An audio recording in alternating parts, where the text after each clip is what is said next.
Hello, I'm Carrie Bladorn, the Director at Pioneer Park Historical Complex in Rhinelander, and an Oneida County Fair Committee member. I'll be your host for a series of episodes about Oneida County history. This program is brought to you by the Oneida County Virtual Fair and sponsored by the Hodag store in Rhinelander. Today we will be exploring the history behind Oneida County's first fair.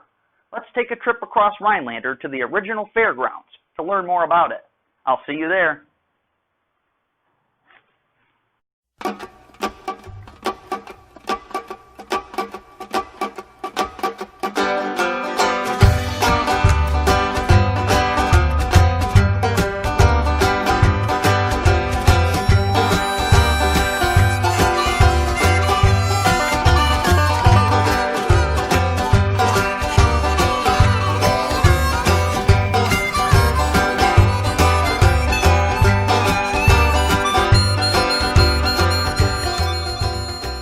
Imagine the smells of fair food, laughter of children, horse hooves hitting a dirt racetrack, and the buzz of local farmers showing off their prized crops. Looking around the Rhinelander Industrial Complex today, you might not know that this space was once filled with the sights and sounds of Oneida County's first fair. In 1891, when Oneida County was still young, the county board appointed a committee to find a fairgrounds. 4 years of searching and a $500 allocation from the county landed the grounds in the county seat of Rhinelander. Here we are on Coon Street in Rhinelander, named after Fred Coon, early Oneida County pioneer, businessman, and president of the Oneida County Agricultural Society. It was this site that was chosen by Mr. Coon and others such as Agricultural Society Secretary Arthur Taylor to be the location of Oneida County's first fair.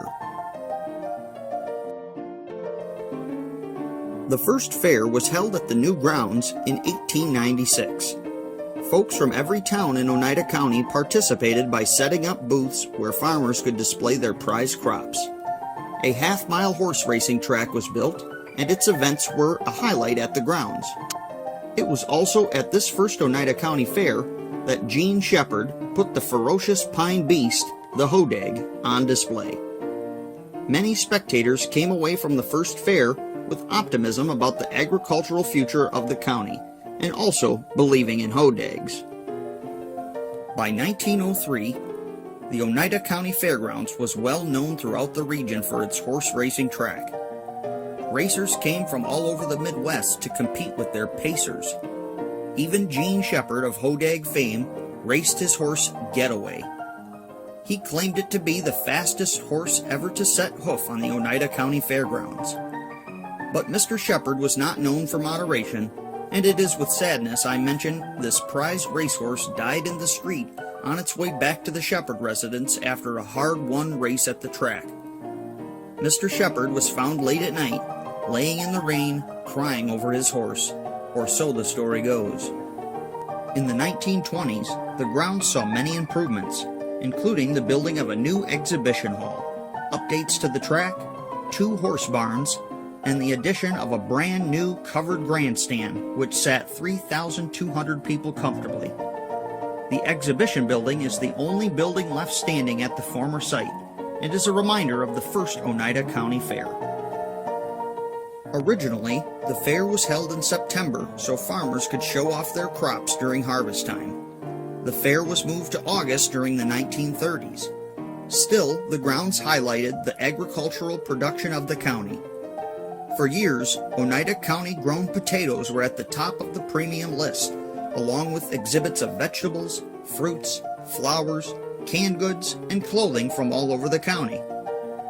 A separate building housed displays from the one-room country schools. The fair was held at the Coon Street grounds from 1896 to 1968. Aside from the fair, the grounds was also home to Oneida County's first airport. Rhinelander High School football games were also played on a sandy field in front of the grandstand. In 1960, the grounds hosted a huge crowd for a 3-day Lake States Logging Congress. After the final 1968 fair, the grounds would host its final event in March of 1969, the famous snowmobile race, the Hodag Marathon. From 1968 to 1992, Oneida County was without a proper fair, but the fair would not remain dead as it was reprised at the current site of the Hodag Country Music Festival in Pine Lake. In 2009, after several years of declining attendance, the fair moved to its current location at Pioneer Park in Rhinelander. Each year since, Pioneer Park is turned into a quaint, old-fashioned fair among the picturesque pines of the park. 4-H exhibits, entertainment, good food, contests, games, and carnival rides are a large part of the fun. This year will certainly go down in history as an interesting time for the Oneida County Fair, and so the Fair Committee is doing its best to keep the fair going with the virtual fair, in hopes it can return in 2021. Thank you for watching this first installment of Oneida County History, brought to you by the Oneida County Virtual Fair. I'm Kerry Bladorn. I'll see you at the fair.